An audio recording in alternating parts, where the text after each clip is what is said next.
Hello, मैं सौरभ लोधी। इस video को देखने सुनने वालों को प्रणाम, सत श्री अकाल, नमस्ते। इस वीडियो में बात करेंगे भारत में रामनवमी के जुलूस के ऊपर मुस्लिमों के द्वारा की गई पत्थरबाजी के बारे में। भारत के हिंदुओं ने 30 मार्च 2023 के दिन जो रामनवमी के उपलक्ष्य में जो जुलूस निकाले थे, उन्होंने सोचा था कि हम हिंदू मुस्लिम भाईचारे के जो झंडे तले जी रहे हैं, रह रहे हैं, वहाँ पे मुस्लिमों के द्वारा हमारा बहुत स्वागत किया जाएगा, हमको बहुत और उसके कारण हमको बहुत खुशी मिलेगी। परंतु उनका जो इस राजनीतिक सपना था, जो उनको सेकुलर, इस्लामिस्ट, कामपंथी, सोशलिस्ट और लिबरल लोगों के द्वारा दिखाया गया था, वो हकीकत में एक मृगजाल के तरह साबित हुआ। जैसे ही हिंदुओं ने अपने रामनवमी के जुलूस को आगे बढ़ाना चालू किया और कोई मस्जिद के सामने से वो निकल गए, मस्जिद के अंदर से नहीं निकले पर मस्जिद के सामने से निकल गए, क्योंकि मस्जिद रोड के बाजू से लगी हुई थी। तो वहाँ पर मस्जिद के ऊपर से पत्थरबाजी चालू हुई। फिर धीरे धीरे पूरी मुस्लिम बस्ती के जो घर थे उनकी छतों से इन हिंदुओं के ऊपर पत्थरबाजी चालू हुई। फिर दूसरा समाचार ऐसा आता है कि महाराष्ट्र के संभाजी नगर में, जो पहले औरंगाबाद के नाम से पहचाना जाता था, तो उसकी घृणा रखकर मुसलमानों ने रामनवमी के जुलूस निकले या रामनवमी का दिन आए, उससे पहले रात में ही वहाँ पर हिंदू बस्ती के साथ में हिंदू बस्ती के जो स्थानिक लोग थे उनके साथ में जानबूझ के लड़ाई झगड़ा किया और रात के ही वक्त पत्थरबाजी, तोड़फोड़, आगजनी की घटनाएं करने चालू कर दिया। और जब पुलिस पहुंची तो पुलिस के ऊपर भी हमला कर दिया, पुलिस की दर्जनों गाड़ियों को आग लगा दी। फिर शाम तक का समाचार आया, दोपहर तक समाचार आया कि गुजरात के बड़ौदा सिटी में मुसलमानों ने रामनवमी के जुलूस के ऊपर पत्थरबाजी की है। शाम तक समाचार आया कि पश्चिम बंगाल के हावड़ा में भी मुसलमानों ने रामनवमी के जुलूस में शामिल महिलाओं और बच्चों के ऊपर भी पत्थरबाजी कर दी है, आगजनी की है और कुछ महिलाओं को उठाकर ले जाने की कोशिश की है। साथ में फिर से समाचार आता है कि बड़ौदा में दोबारा पत्थरबाजी की गई है। अब मुझे एक चीज़ समझ में नहीं आती है कि जो मुसलमान ऐसा कहते हैं कि रमज़ान में मुसलमान सबसे शांत रहता है, तो वो ऐसी हिंसक घटनाएं क्यों करता है। तो मैं ऐसा मानता हूँ कि मुसलमान जब रोज़े रखता है तो वो उग्र हो जाता है, हिंसक हो जाता है और उसके गुस्से में आकर वो ऐसी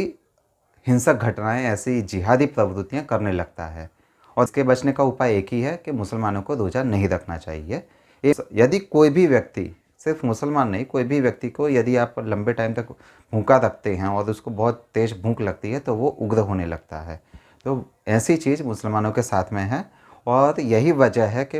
रोज़ा कंपलसरी बनाया गया है मुसलमानों में, ताकि उनमें उग्रता आए, हिंसकता आए। और हिंसकता और उग्रता का ही दूसरा नाम इस्लाम है। अब बात ऐसी है कि पिछले साल 2022 में कई जगह पर मुसलमानों ने रामनवमी के जुलूसों के ऊपर और बाद में हनुमान जयंती के जुलूसों के ऊपर पत्थरबाजी की थी, जिसमें जहांगीरपुरी था दिल्ली का। वहाँ पर मुसलमान तो और तो सेकुलर पार्टियाँ, सोशलिस्ट पार्टियाँ क्या के बच जाती हैं कि पुलिस तो हमेशा के कंट्रोल में आती है, तो वहाँ पे तो पुलिस को तुरंत एक्शन लेना चाहिए। पर जब पुलिस एक्शन लेती है तो तब यही सेकुलर पार्टियाँ, यही इस्लामिस्ट, यही वामपंथी, यही कामपंथी सब मिलकर कहते हैं कि पुलिस मुसलमानों को प्रताड़ित करने के लिए एक्शन ले रही है। ये वही जहांगीरपुरी है जहाँ पिछले साल रामनवमी के जुलूस के ऊपर और हनुमान जयंती के जुलूसों के ऊपर हमले किए गए थे और रोहिंग्या, बांग्लादेशी और स्थानिक भारत के मुसलमानों की भीड़ ने हिंदुओं के ऊपर हमले किए थे, आगजनी की थी, तोड़फोड़ की थी और हथियारों, खास करके जो धारदार हथियार थे, तलवार वगैरह, चाकू, छुरी, इन सभी के साथ में उन्होंने उसका खुलेआम प्रदर्शन किया था और मारो काटो की जो नारे लगाए थे उसका सोशल मीडिया के ऊपर बहुत वायरल वीडियो देखे गए थे। उसका परिणाम यह हुआ कि 2023 में दिल्ली पुलिस ने जहांगीरपुरी में हिंदुओं को जुलूस निकालने की परमिशन नहीं दी है। अब आप एक चीज़ समझिए कि भारत खुद को सेक्युलर स्टेट कहता है या भारत को सेक्युलर स्टेट कहा जाता है, और साथ में ये भी घोषणा की जाती है कि भारत में हर व्यक्ति अपनी धार्मिक स्वतंत्रता, धार्मिक पद्धतियों का अनुसरण करने के लिए आज़ाद है। पर यहाँ पर एक सबसे बड़ा झोल ये होता है कि सिर्फ हिंदुओं को दो समुदायों के बीच झगड़ा ना हो, तनाव ना हो, विवाद ना हो, उसका कारण बताकर सिर्फ हिंदुओं को परमिशन देने से मना कर दिया जाता है। और जबकि दूसरी तरफ देखा जाता है कि ताजिए के जुलूस हों या दूसरे हिंसक जुलूस होते हैं, उसमें मुस्लिमों को कोई मंजूरी लेने की ज़रूरत नहीं पड़ती है। वो तो स्पष्ट कहते हैं कि ये यहाँ पे ये मुस्लिम बस्ती है, यहाँ पे किसी की मंजूरी की ज़रूरत है नहीं है, वो स्वयं बोलते हैं। और ये देखा भी गया है कि पुलिस वाले मंजूरी नहीं देते हैं तो फिर भी मस्जिदों से ऐलान करके इस्लाम की कस्में दिलाकर व्हाट्सएप किए जाते हैं, और ये दोनों चीज़ें जब काम नहीं आती हैं तो 500 रुपये से लेके 5-5 हज़ार तक बांटे जाते हैं लोगों को इस्लामिक भीड़ में शामिल होने के लिए, मुस्लिमों को। और वो ये काम होता है मस्जिदों में, क्योंकि ये चीज़ मैंने देखी है नुपुर शर्मा के समय में। पिछले साल मई में जब नुपुर शर्मा के खिलाफ़ भारत के अलग अलग शहरों में सर तन से जुदा के नारे लगाए जा रहे थे, छोटे मुस्लिम जिनकी उम्र और हाइट 5-6 साल और हाइट 3-4 फुट थी, वो भी नुपुर शर्मा के पोस्टरों के ऊपर बाथरूम कर रहे थे, वो भी सार्वजनिक तौर पर। उनको भी पैसा देकर ऐसे प्रदर्शनों में बुलाया गया था। अब बात ऐसी रहती है कि इस साल जब हिंदुओं ने कई जगह पर जुलूस निकाले तो उसकी शुरुआत मुसलमानों ने रात से ही कर दी। खास करके संभाजीनगर में मुसलमानों ने रात के अंधेरे में हिंदू बस्ती में कुछ व्यक्तियों के साथ में झगड़ा किया। थोड़ी देर में पूरी मुस्लिम भीड़ पत्थर, पेट्रोल बम और अन्य हथियार लेकर आ गई, हिंदू बस्तियों में तोड़फोड़ की। उसको रोकने के लिए पुलिस वाले गए, पुलिस वालों के पर मुसलमानों ने हमला किया और मुसलमानों ने मिलकर सारी की सारी पुलिस वालों की जो गाड़ियां थी उसमें से कुछ एक दर्जन भर गाड़ियां आग के हवाले कर दी। ये भारत का वो डरा हुआ मुसलमान है जो जमानत के लिए या कोर्ट में हाजिरी देने के लिए उसको जब लाया जाता है तब उसको डर लगता है कि गाड़ी पलट ना जाए, पर वो तब नहीं बोलता है कि जब वो दूसरे की गाड़ी में पेट्रोल डालकर आग लगा रहा होता है। इसमें सबसे ज़्यादा गड़बड़ी उन लोगों की है जो सेक्युलरिज्म के नाम पर, हिंदू मुस्लिम भाईचारे के नाम पर, मुफ्त और सस्ते की लालच में अपने वोट बेच देते हैं, या तो बीजेपी से घृणा रखने के कारण खुद के साथ में पूरे हिंदू समाज को एक गड्ढे में डाल देते हैं, और वो गड्ढा होता है इस्लामिक गड्ढा। यदि हिंदू आज थोड़ा जागृत हो रहा है तो उसको घृणा करने वाला, नफरती, हिंसक, यहाँ तक कि भगवा आतंकवादी बोल दिया जाता है। जबकि हमको पता है कि कश्मीर में हिंदुओं को मारने वाले, हिंदुओं के साथ में बलात्कार करने वाले मुस्लिम थे, पर वहाँ पे कोई नहीं बोल पाया कि मुस्लिम आतंकवादी होते हैं और मुस्लिम बलात्कारी होते हैं। कोई नहीं बोल पाया, ना आज तक बोलते हैं। जबकि 2021, 22, 23 में टारगेटेड किलिंग की गई हैं कश्मीर में हिंदुओं की या तो गैर स्थानिक मुस्लिमों की। यदि हिंदू इन चीज़ों को देखता है और देखना भी चाहिए तो आपको एक पैटर्न नज़र आती है। नंबर 1, हमेशा मुस्लिमों के द्वारा हिंदू बस्तियों के ऊपर हमले किए जाते हैं। दूसरी चीज़, हमेशा हिंदुओं की संपत्तियों को नुकसान किया जाता है। नंबर तीसरी चीज़, हमेशा किसी न किसी हिंदू की हत्या करके दहशत और आतंक फैलाया जाता है। चौथी चीज़, हमेशा देखा जाता है कि हिंदू लड़कियों या महिलाओं के साथ में अभद्रता, शारीरिक छेड़छाड़, शाब्दिक गाली गलौच करने की कोशिश की जाती है और ये सब होता है हिंदू बस्तियों में मुस्लिमों के द्वारा,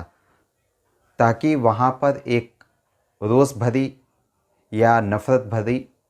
जो परिस्थिति का निर्माण होना चाहिए वो इसको निर्माण करते हैं। फिर किसी हिंदू त्यौहार के वक्त पर या कोई राजनीतिक प्रसंग पर, राष्ट्रीय पर्व पर, या तो फिर नमाज के वक्त, नमाज के दिन उसमें एक छोटी सी चिंगारी डाली जाती है। उसके बाद में पूरी मुस्लिम भीड़ हिंदू बस्ती के ऊपर धावा बोल देती है। जिसके हाथ में पत्थर होते हैं, किसी के हाथ में ईंट होती है, किसी हाथ में पेट्रोल बम होता है, किसी के हाथ में छुरा होता है, किसी के हाथ में तलवार होती है और कई जगह देखा गया है कि देसी बम होते हैं, रिवॉल्वर या बंदूकें होती हैं। मैंने राधिका जिमखाना हत्याकांड में देखा था कि शायद वहाँ पर AK-47 यूज़ की गई थी। तो कई जगह पर AK-47 का इस्तेमाल किया जाता है हिंदुओं का सीधा डायरेक्ट एक्शन करने के लिए, हिंदुओं के ऊपर डायरेक्ट एक्शन करने के लिए। मैं हिंदुओं को एक बात कहूँगा कि यदि आप मुस्लिमों के साथ में इसी तरह से रहेंगे और रहने के लिए मजबूर हैं, तो मैं आपको एक चीज़ बोल देता हूँ कि आप तैयारी रखिए डायरेक्ट एक्शन डे पार्ट 2 के लिए। वहाँ पे लगभग कहते हैं कि 10 लाख हिंदू मारे गए थे, तो मुझे ऐसा लगता है कि डायरेक्ट एक्शन डे पार्ट 2 जब होगा तो मेरे ख्याल से लगभग 2.5 से 3 करोड़ हिंदू कत्ल किए जाएंगे। उस टाइम पे कहते थे कि कुछ हज़ारों महिलाओं के साथ में बलात्कार किया गया था, उनकी शरीरों को काट कर मीट की दुकानों के ऊपर सजाया गया था, बेचा गया था उनके मीट को, उनके स्तनों को नोच दिया गया था, उनके गुप्तांगों को शरीर में से खींच लिया गया था। तो ऐसा ही फिर से हिंदू महिलाओं के साथ में होगा और अभी भी हो रहा है। यदि आप लव जिहाद के केस देखेंगे तो और ऐसे कई किस्से देखेंगे जो अपराध के किस्से के तरीके से आते हैं, जहाँ पर महिला कटी फटी लाश के टुकड़ों में मिलती है, उसके शरीर के कुछ हिस्से गायब होते हैं, सिर गायब होता है, उसके स्तन काट दिए जाते हैं। ऐसे किस्सों ऐसी चीज़ें फिर से होंगी और मुझे पूरी तरह से विश्वास है यदि हिंदू यहाँ से इस राजनीतिक सेक्युलरिज्म, हिंदू मुस्लिम भाईचारा या गंगा जमुनी तहजीब के नशे में झूमता रहा तो भारत के हिंदुओं का ये हाल फिर से होगा। क्योंकि कश्मीर में ऐसा हो चुका है, बंगाल में और राजस्थान में चल रहा है, और कश्मीर से पहले केरल में जो मलाबार स्टेट था उस टाइम पे, मोपला कांड जिसको कहते हैं, वो हो चुका है। कि यदि आपको ऐसा लगता है कि हिंदू महिलाओं के साथ में लव जिहाद हो रहा है तो नहीं, आप एक गलत चीज़ सोच रहे हैं। 1992 में अजमेर सेक्स कांड हुआ था जिसमें लगभग 300 से 500 हिंदू लड़कियों को मुसलमानों ने ब्लैकमेल करके उनके साथ में बहुत व्यभिचार किया था, उनको उच्च वर्ग की विषय बनाकर प्रस्तुत करते थे। इसलिए मैं हिंदुओं को यही बात कहूँगा कि यदि आप राजनीतिक तौर पर परिपक्व नहीं होना चाहते हैं तो आप अपने अंतिम संस्कार की तैयारी कीजिए, क्योंकि आपके पास में कोई दूसरा घर नहीं है। भारत के अलावा आपको कोई भी इस्लामिक देश, वो तो भूल ही जाइए, क्योंकि भारत खुद इस्लामिक देश बनने जा रहा है और राजनीतिक तौर पर ऑलरेडी है, और कोई भी ईसाई देश आपको एक्सेप्ट नहीं करेगा। आपके पास में दो ही विकल्प हैं जो कश्मीर में दिया गया था, या तो आप मर जाओ या तो कन्वर्ट हो जाओ, या तो फिर आप मरेंगे तो आपकी जो महिलाएं हैं वो इस्लाम की फ़ौज पैदा करने के लिए मशीन की तरह काम करना चालू कर देंगी, जैसा अभी भी कई जगह पे हो रहा है कि लव जिहाद के केस में या लिविंग रिलेशन में ज़्यादातर मुस्लिम लड़के हिंदुओं लड़कियों के साथ में रहते हैं। पर यदि मुस्लिम लड़की हिंदू लड़के के साथ में लिव इन में रहेगी तो वो उससे कन्वर्ट करा देगी, बराबर। तो ये हमारी सबसे बड़ी कमजोरी है। और यदि आप ऐसा सोचते हैं तो पिछले साल जब खरगोन में हमले हुए थे हिंदू बस्तियों के ऊपर, और ये लगभग 2 साल से भारत में एक पैटर्न है जो अब धीरे धीरे बहुत ज़्यादा बाहर आ चुका है, पर उसको बचाने के लिए आपके सामने कुछ कुतर्क पेश किए जाते हैं। और वो कुतर्क ऐसे हैं कि नंबर 1, मस्जिद के सामने से डीजे बजाते हुए ले जा रहे थे, इसलिए मुस्लिम रोष में आ गए। दूसरी चीज़, मुस्लिम बस्ती के अंदर से हिंदू हिंदू विभत्स इशारे कर रहे थे, उत्तेजक नारे लगा रहे थे। ये 2 बहाने ऐसे हैं कि जो मुस्लिमों को अथवा या तो मुस्लिमों के द्वारा हिंदुओं के ऊपर किए गए हर अपराध को छुपाने के लिए इस्तेमाल किए जाते हैं। तो मैं ऐसा कहूँगा हिंदुओं को, आप ये सारे बहाने खारिज कर दो, क्योंकि यदि वो ऐसे बहाने बनाते हैं तो फिर आप कह सकते हैं कि हमारे जो त्यौहार आते हैं या जैन समूह के जो त्यौहार आते हैं उस टाइम पे मुसलमानों के सारे कसाई खाने बंद होने चाहिए। मुसलमानों के ऊपर सबसे ज़्यादा विजिलेंस करना चाहिए कि क्योंकि उस टाइम पे ये लोग नशे की जो तस्करी होती है वो भी बहुत ज़्यादा करते हैं। तो फिर हम नवरात्रि में हिंदुओं के जो गरबा प्रोग्राम है उसमें भी फिर मुस्लिमों की एंट्री बैन करने का जो कदम उठाते हैं वो भी राइट है, वो तो गलत नहीं है। यदि आप ऐसा हमको कुतर्क प्रस्तुत कर रहे हैं कि मुस्लिम एरिया में या मस्जिद के सामने से हम किसी भी प्रकार का नाच गाना पसंद नहीं करते हैं, तो मैं एक बात बता दूं कि मस्जिद सिर्फ एक वॉच टावर है, इस्लामिक शरिया केंद्र बनाने के लिए महत्वपूर्ण एक ढांचा है, और उसका इस्तेमाल गैर मुस्लिमों के खिलाफ साजिशें, राजनीतिक विमर्श, कुतर्क बनाने के लिए किया जाता है। क्योंकि इस्लाम में खुद कई मुस्लिम भी ऐसा बोलते हैं कि वो जहाँ खड़े होकर कलमा पढ़ लेते हैं वही उनकी मस्जिद हो जाती है, वही उनका इबादत खाना बन जाता है। यदि लोग ऐसा कहेंगे कि मैं इस्लाम नहीं जानता हूँ, तो आप एक चीज़ का अवलोकन कीजिए कि मुसलमान प्लेटफॉर्म पे के ऊपर नमाज़ पढ़ते हुए दिख जाते हैं किसी भी समय पर। यदि वो ट्रैवलिंग में होते हैं, ट्रेन में मिल जाते हैं, बस में मिल जाते हैं, बस अड्डे पे मिल जाते हैं, पार्क में मिल जाते हैं, सड़क पर मिल जाते हैं। यदि मस्जिद ज़रूरी होती ना तो मुसलमान ये ढंग नहीं करते, ये ढोंग नहीं करते हैं। इसलिए मस्जिद हकीकत में इस्लाम का इंटीग्रल पार्ट नहीं है, वो सिर्फ दुश्मनों की ज़मीन कब्जाने के लिए, दुश्मनों के ऊपर नज़र रखने के लिए, गैर इस्लामिक स्टेट के खिलाफ साजिशें, राजनीतिक कुतर्क, राजनीतिक षड्यंत्र बनाने के लिए ज़रूरी होती हैं। और मैं ऐसा मानता हूँ कि यदि हिंदुओं के ऊपर इस तरह के हमले रोकने हो तो पुलिस को, हिंदू नेताओं को, हिंदू सामाजिक संगठनों को सबसे पहले मौलाना, मौलवी, स्थानिक जो भी मौलाना, मौलवी या मस्जिद का जो खिदमतगार है या उसका संरक्षक है, दरगाह है, जो मरकज़ है, इस्लामिक सेंटर है या उलेमा है, शहर काजी है, उसके ऊपर नज़र रखनी चाहिए या उसको प्रिवेंटिव अरेस्ट में लेना चाहिए। साथ में उसकी जो को एसोसिएट हैं उनको भी, साथ में मुस्लिम नेताओं को, मुस्लिम जो सामाजिक कार्यकर्ता हैं उनको, और सबसे ज़्यादा मुस्लिम अपराधियों को जो हिस्ट्री सीटर हैं उनको प्रिवेंटिव अरेस्ट करना चाहिए। क्योंकि ये सब मिलकर हिंदुओं के खिलाफ साजिशें घड़ने में तैयारी करते हैं। और उन लोगों की पहचान करनी चाहिए जो सरकारी ओहदों पर हैं या तो सरकारी तंत्र में है, एडमिनिस्ट्रेशन में है, और वो इनको पुलिस की क्या क्या तैयारियां हो रही हैं उनकी जानकारी देते हैं। उन व्यक्तियों के ऊपर आप नज़र रखिए, तब ऐसे दंगे, ऐसे हमले बंद होंगे। मैं ऐसा मानता हूँ पूरी तरह से कि मुस्लिमों को एनजीओ खोलने का, वोट डालने का अधिकार नहीं देना चाहिए, वरना भारत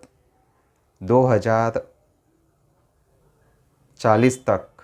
इस्लामिक स्टेट में कन्वर्ट हो जाएगा, या तो कई अन्य राज्य इस्लामिक स्टेट में कन्वर्ट हो जाएंगे, जिस तरह से केरल है, पश्चिम बंगाल है, राजस्थान है, कश्मीर है और अन्य राज्यों में जहाँ पर इस्लामिस्टों का बहुत ज़्यादा प्रभुत्व है, प्रभाव है। यदि आपने देखा होगा कि पिछले साल में 2047 का जो एक डॉक्यूमेंट पकड़ा गया था पीएफआई का, उसके बाद में एनआईए ने अपनी कार्यवाही चालू की थी और उसके ऊपर प्रतिबंध लगा दिया था। तो उसकी वजह से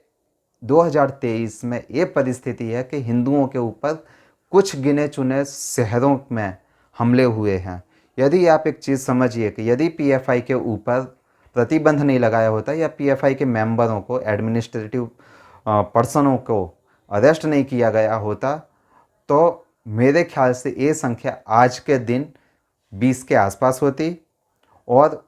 वो संख्या बहुत ज़्यादा होती जो ना तो सोशल मीडिया पर आए हैं, ना सेक्युलर सरकारों ने उनको प्रकाशित होने दिया है, ना उस राज्य की पुलिस ने और कानून व्यवस्था ने उनको सतह पर आने दिया है। अभी आप जो भी देख रहे हैं, जितने भी इंसिडेंट देख रहे हैं, गिने चुने जो उंगलियों के ऊपर आप गिन सकते हैं, वो कम है। उसका रीज़न एक ये है कि पीएफआई के ऊपर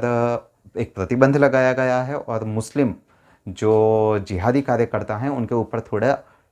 अंकुश लगा है। और मैं पूरी तरह से मानता हूँ कि ऐसे कई इंसिडेंट होंगे जो अभी ना तो सोशल मीडिया में आए हैं, ना सरकारों की नज़र में आने दिए गए हैं, ना पुलिस ने अपने पास में उनको रिपोर्ट होने दिया है। और एक चीज़ ऐसी है कि यदि हिंदुओं को, पुरानी कहावत है कि जिसकी लाठी उसकी भैंस, और मैं अपने तरह से ऐसा मानता हूँ कि जिसकी तलवार चलती है न्याय उसके पक्ष में चलता है। तो आपको यदि अपने आप को बचाना है, अपनी आने वाली पीढ़ियों को बचाना है, उसके भविष्य को सुखद रखना है, तो आप अपने आप से सवाल पूछिए, यदि मैं 50 रुपये का पेट्रोल, 50 रुपये का पर लीटर का पेट्रोल लेके घर जा रहा हूँ और कोई नमाजी मेरा अल्लाहू अकबर कह के गला काट देता है, तो मेरी सुरक्षा क्या रहती है। और दूसरी चीज़, चुनाव के वक्त में जो पार्टियां महंगाई का, बेरोजगारी का नाम लेकर आपसे वोट मांगती हैं और नफ़रत के आधार पर बीजेपी को वोट ना करने के लिए अपील करती हैं, तो उनसे पूछिए कि यदि कोई जिहादी झूठी पोस्ट करके मेरे या मेरे घर के ऊपर या तो मेरी कम्युनिटी के ऊपर हमला करने आ गया, तो आप मेरे ऊपर या मेरे साथ में कब तक रहेंगे, कब तक खड़े रहेंगे। तो मैं आपको पूरी तरह से यकीन दिलाता हूँ, वो आपको कहेगा कि भारत एक लोकतांत्रिक राष्ट्र है, सेक्युलर राष्ट्र है, आपके पास में अदालतें हैं, आपके पास में पुलिस है। तो मैं आपको बता देता हूँ कि शामली में हरियाणा एसटीएफ के जो कर्मचारी, एक जबरुद्दीन करके एक मुस्लिम अपराधी था, उसको पकड़ने आए थे, तो वहाँ के मुस्लिम बस्ती के सभी मुस्लिम पुरुषों ने उन एसटीएफ कर्मचारियों के ऊपर हमला कर दिया था और साथ में उनके हथियार छीनने की, यानी AK-47 छीनने की कोशिश की थी। वो तो बाद में अलग चीज़ है कि योगी की पुलिस थी, उसने एनकाउंटर करके उसको घायल कर दिया और बाद में उसको अरेस्ट कर लिया और बाद में अप्रॉक्सीमेटली 50-55 लोगों के खिलाफ मुकदमा दर्ज कर लिया है। पर ऐसा यदि आपका भविष्य नहीं है, ऐसा आपका किस्मत नहीं है, तो आपको अपने तरीके से तैयारी करनी पड़ेगी। कर्नाटक के चुनाव आ रहे हैं और एक बात याद रखना कि कर्नाटक में जो हिजाब का मामला हुआ था, बराबर, तो उसमें पीएफआई के संगठन ने, एसडीपीआई के संगठन ने, एसडीएफआई के संगठन ने हर्षा नाम के एक बजरंग दल के कार्यकर्ता की हत्या करवा दी थी। ये वो अपराधी संगठन के लोग हैं जो आपके साथ में भाईचारे की तरह रहना का ढोंग कर रहे हैं और मौका आने पर सबसे पहले आपको ही कत्ल करते हैं। इसलिए मैं हिंदुओं को कहूँगा कि आप अपना राजनीतिक विमर्श बढ़ाइए, अपने भविष्य के बारे में सोचिए, और जिस तरह से ऐसी घटनाएं घटती हैं जब आपके धार्मिक, आपके सामाजिक, आपके सांस्कृतिक, राष्ट्रीय पर्वों के ऊपर मुसलमानों के द्वारा घृणित हमले किए जाते हैं, उसका क्या संदेश है उसको पहचानने की कोशिश कीजिए। यदि आप ऐसा करने में अक्षम रहते हैं तो मुझे ऐसा लगता है कि आप अपने लिए चिता खुद सजा रहे हैं और बस आपको उसके ऊपर लेटने की ज़रूरत है। बाकी का काम तो मुस्लिम आपको आराम से अग्नि संस्कार दे देंगे। धन्यवाद। नमस्ते।